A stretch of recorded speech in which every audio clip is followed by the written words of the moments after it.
Participants, हम अभी आते हैं बहुत इंपॉर्टेंट थर्ड, हमारे जो आज हमारा थर्ड हम लोग डिस्कस करेंगे, बहुत इंपॉर्टेंट है।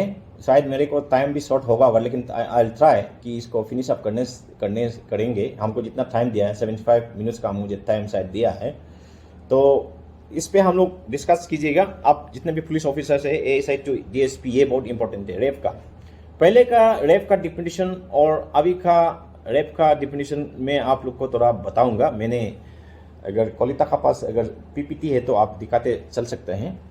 New definition of rape and its various forms, ये हमारा थर्ड टॉपिक है आज का। तो इसमें है, पहले का डिफिनीशन था कि रेप उसको बोलते थे जो एक मर्द एक औरत का साथ सेक्सुअल इंटरकोर्स करे अंडर द फॉलोइंग 6 डिस्क्रिप्शन। इसको हम लोग नीचे देखेंगे कि किस किस सेक्सुअल इंटरकोर्स वाज इम्पोर्टेंट। पहले का रेप में सेक्सुअल इंटरकोर्स तो मस्ट था रेप होने के लिए। अभी sexual intercourse not necessary sexual intercourse, तो हम लोग उसको देखते हैं। अभी का डिफिनीशन में ये है, a man is said to commit rape if a penetrates his penis to any extent into the vagina, आपका वेजिना या माउथ, यूरेथ्रा, एनास, कोई भी वुमेन का, या to do so with him और एनी अदर पर्सन, या उसका साथ करने दो या दूसरा आदर का साथ भी करने दो। यानी कि इसमें फेनिस इज इंपॉर्टेंट। ए, कोई भी insertion of fairness into any part. पहले था वेजिना में इंसर्ट करना, अभी है कि insertion of fairness into any part, आपका माउथ में हो, एनास में हो, वो सब मतलब अगर फॉलोइंग कंडीशन में होता है तो वो रेप में आएगा। अगर कंसेंट है तो नो प्रॉब्लम, कंसेंट नहीं है तो रेप में आएगा। उसके बाद बी है, इसमें बिना पेनिस का यूज भी आप इसमें रेप हो सकता है। वो है इंसर्ट एनी ऑब्जेक्ट और any part of the body not being the penis.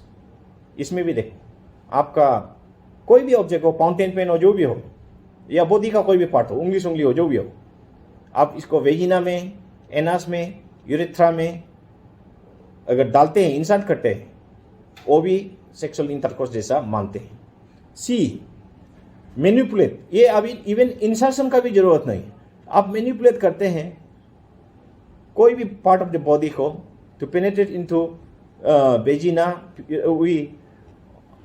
तो वो भी सेक्सुअल इंटरकोर्स जैसा मानते हैं। या D, applies mouth, his mouth, अगर एक्यूज जो है माउथ को वेजिना, एनास, यूरेथ्रा, मतलब किसी जगह आप माउथ से भी आप कुछ करते हैं, वो भी it is also treated like sexual intercourse. पहले जो बोलता था, पहले का रेप में before 2013 sexual intercourse was must. अभी sexual intercourse is not necessary, that is also necessary somewhere, लेकिन बी सी डी में सेक्सुअल इंटरकोर्स बिना फेनिस से भी आप मतलब रेप में एक्यूज बन सकते हैं। पहले का डिफिनीशन था, फर्स्टली इसका कंडीशंस था, सिचुएशन था कहाँ में रेप हो सकता है सेक्सुअल इंटरकोर्स, या जो पहले मैंने 4 तो नया डिफिनीशन में जो सेक्सुअल इंटरकोर्स टाइप का जो है वो बताया, वो है फर्स्ट ऑब्वियसली अगेंस्ट विल, वो पहले भी था अभी भी है।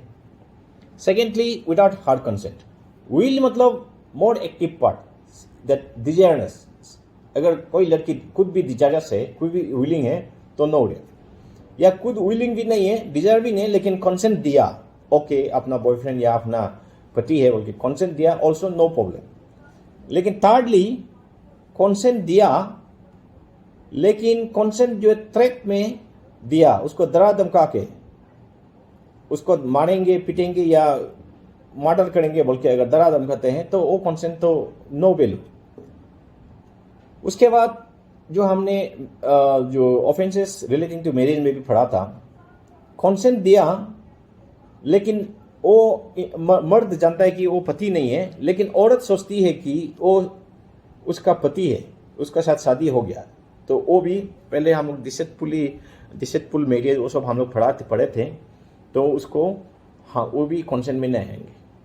और फिफ्थली कंसेंट हो लेकिन जब कंसेंट देते समय वो अनसाउंड था माइंड, उसका माइंड काम नहीं कर रहे थे, या वो नशे में थे, या वो ड्रग्स का ये में नशे में थे, या आंखों का नशे में थे, कोई भी चीज़ से वो अपना समझ बूझ से बाहर थे, मतलब कुछ सोच समझ नहीं सकते थे, तब वो अगर कंसेंट दिया तो उस कंसेंट को भी नहीं मानेंगे।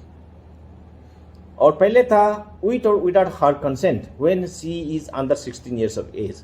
पहले बिलो 16 कंसेंट देने से भी उसको कंसेंट नहीं मानते थे। तो आज फिर ये है कि विथ और without her consent when she is under 18 years of age. तो 18 ईयर्स अभी हो गया, 18 ईयर्स ऊपर होने से नो प्रॉब्लम, लेकिन 18 ईयर्स बिलो होने से वो कंसेंट नहीं माना जाएगा। तो यानी कि अभी का जो जितने भी बॉयफ्रेंड गर्लफ्रेंड हैं 16 to 18, इन लोग सावधानी रहे। तो ये आपका एक तो है। उसके बाद 7th ऐड किया है, चेंज आया अमेंडमेंट कि कंसेंट हो but when she is unable to communicate consent. वो हमारा जो फिफ्थ का जैसा है, उसका मतलब फिजिकली कुछ प्रॉब्लम हो। पहले का तो मेंटली प्रॉब्लम था, फिफ्थ में हम लोग का मेंटली ये था कि अनसाउंडनेस ऑफ माइंड, ये इसमें शायद 7th में फिजिकली वो कुछ बोल नहीं सकते, कुछ नहीं कर सकते, इशारा नहीं कर सकते, तो उसको भी कंसेंट नहीं मानेंगे।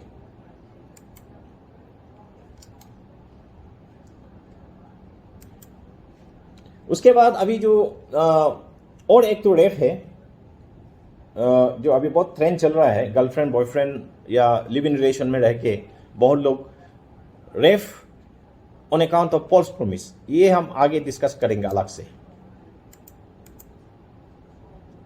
उसके बाद अभी हमने रेप का डिफिनीशन ऑलरेडी पढ़ लिया।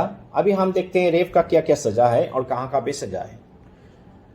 रेप का वेरियस फॉर्म है, जो फॉल्स प्रॉमिस को हम लोग आफ्टर लेटर ऑन हम लोग डिस्कस करेंगे। अभी हम लोग आगे डिस्कस करते हैं जो एग्जिस्टिंग रेप है। रेप का नॉर्मल रेप का आपका जो सजा दिया है 376 आईपीसी में, ये सिंपल इम्प्रिजनमेंट या राइगोरस इम्प्रिजनमेंट, ये पहले 7 ईयर्स था, अभी 10 ईयर्स एंड लाइफ इम्प्रिजनमेंट कर दिया है। उसका बाद सेक्शन नया ऐड किया है, सेक्शन 376A।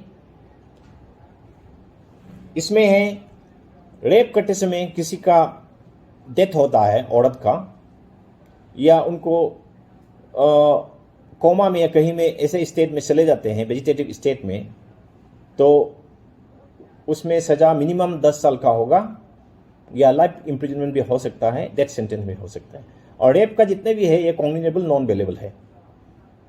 उसके बाद सेक्शन 376B भी ऐड हुआ है, sexual intercourse by a husband upon his wife during separation. ये थोड़ा मैरिटल रेप जैसा है, आप पति जरूर है लेकिन पत्नी का साथ आप जबरदस्ती करने से भी उसको इसमें माना है, लेकिन जुडिशियल सेपरेशन का टाइम में। यानी कि जुडिशियल सेपरेशन क्या होता है आपको पता है, मियाँ बीवी में कभी कभी टुटमे में होता है, तो कभी झगड़ा वगड़ा मारपीट भी होता है, तो इन लोग कोर्ट को प्रे करते हैं हम लोग डाइवोर्स करेंगे या हम लोग सेपरेट में रहना चाहते हैं। तो कोर्ट जो है कभी कभी 1 ईयर या 2 ईयर का इनको सेपरेशन पीरियड देता है कि आप लोग इस पीरियड में सोच समझ लो, या फिर से दोनों एक दूसरे से म्यूचुअली सेटलमेंट हो जाए, फिर से दोनों पति पत्नी रहे, या फाइनली डिसाइड कर ले कि दोनों डाइवोर्स करना चाहते हैं। उस पीरियड को बोलता है judicial separation, period of separation. उस पीरियड में दोनों अलग से रहते हैं जनरली, उसमें पति जो है पत्नी का साथ जबरदस्ती नहीं कर सकते हैं, तो इसको बोलते हैं। इसमें भी आपका सजा मिनिमम 2 ईयर्स है up to 7 years, cognizable and non bailable offence. उसके बाद 376C sexual intercourse by person in authority. जो पर्सन हो अथॉरिटी में हो, जैसे एक जेल का सुपरिटेंडेंट हो या कोई भी हॉस्पिटल का सुपरिटेंडेंट हो या मैनेजर हो, उनके अंदर में जो रहने वाला को अगर वो सेक्सुअल इंटरकोर्स करते हैं तो इसको आता है 376C में। ये मिनिमम 5 ईयर्स होगा up to 10 years and fine भी होगा, cognizable and non bailable offence है ये भी। उसके बाद गैंग रेप 376D, यानी कि 2 और 2 से ज़्यादा मिलके आप किसी का रेप करते हैं विथ कॉमन इंटेंशन, विथ पटरेंस कॉमन इंटेंशन। तो कॉमन इंटेंशन हो तो किसी ने उसका साथ नहीं छूने से भी अगर गैंग में शामिल हो गया वो भी सज़ा होगा। तो इसलिए all gang members will be punished. तो इसका मिनिमम 20 years होता है and up to life imprisonment, और फाइन भी होगा and cognizable and non cognizable offence. Section 376E भी ऐड हुआ है, इसमें रिपीट ऑफेंस, यानी कि ऑफेंस को आपने रिपीट किया। 376A, B, C, D ये सब आपने अभी रिपीट किया तो इसका लाइफ इम्प्रिजनमेंट या इवन सजाए मौत भी हो सकता है, डेथ सेंटेंस भी हो सकता है। तो इसको आप लोग, उसका बाद हम जो बोल रहे थे आपको rape due to false promise, इस पर हम लोग थोड़ा डिस्कस करते हैं।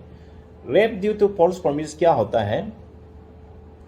अगर फ्रॉड से या मिसकंसेप्शन ऑफ फैक्ट से वुमेन जो है सेक्सुअल इंटरकोर्स के लिए कंसेंट किया और उस अनुसार सेक्सुअल इंटरकोर्स हो गया तो वो आएंगे रेप में। तो इसका सेक्शन 376 रेड विथ 417 आता है, जनरली चीटिंग, तो ये आता है। लेकिन इसमें बिकॉज ऑफ फॉल्स प्रॉमिस, लेकिन प्रॉमिस जो है ट्रू था, ऑनेस्ट प्रॉमिस था शुरू से, तो उसमें रेप में नहीं आएगा।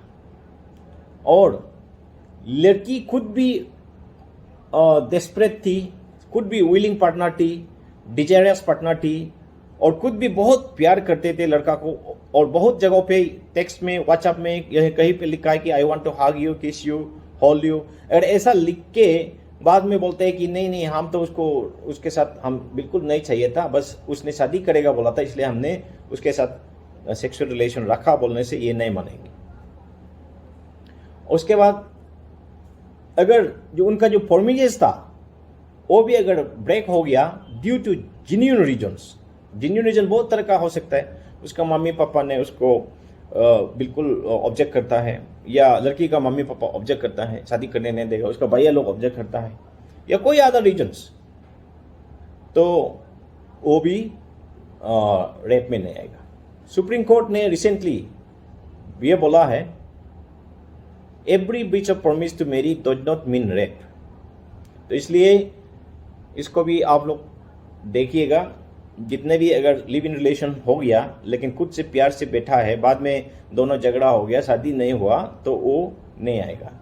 क्योंकि आज का ज़माने में सब जानते हैं कि दोनों सेक्सुअल रिलेशन में रहने से भी हमेशा शादी में इसका अंत होता है या हमेशा शादी में कंक्लूड होता है, ऐसा बात नहीं है। ये पहले की बात अलग बात है। तो इसलिए ये आप अभी कोर्ट लोग भी इस पर बहुत ध्यान से देखते हैं। पहले तो जहाँ था रेप ऑन फॉल्स प्रॉमिस में सजा देते ही सुप्रीम कोर्ट तक गया है 2018 का केस। तो 2021 में सुप्रीम कोर्ट ने बोला है every breach of promise to marry does not mean rape, rape नहीं होता। फ्यूचर स्कोप इसमें कुछ ये भी कर सकता है, फॉल्स प्रॉमिस ऑफ मैरिज को छोड़ के false promise of other things like gift या कुछ अदर थिंग्स करने के लिए फॉल्स प्रॉमिस किया था, वो भी कुछ लोग बाद में डाल सकते हैं। उसको फिर कोर्ट लोग क्या बोलेंगे वो है नहीं, क्योंकि ये सब जनरली ये हमारे जो डिफिनीशन ऑफ रेप में क्लियरली मेंशन नहीं है।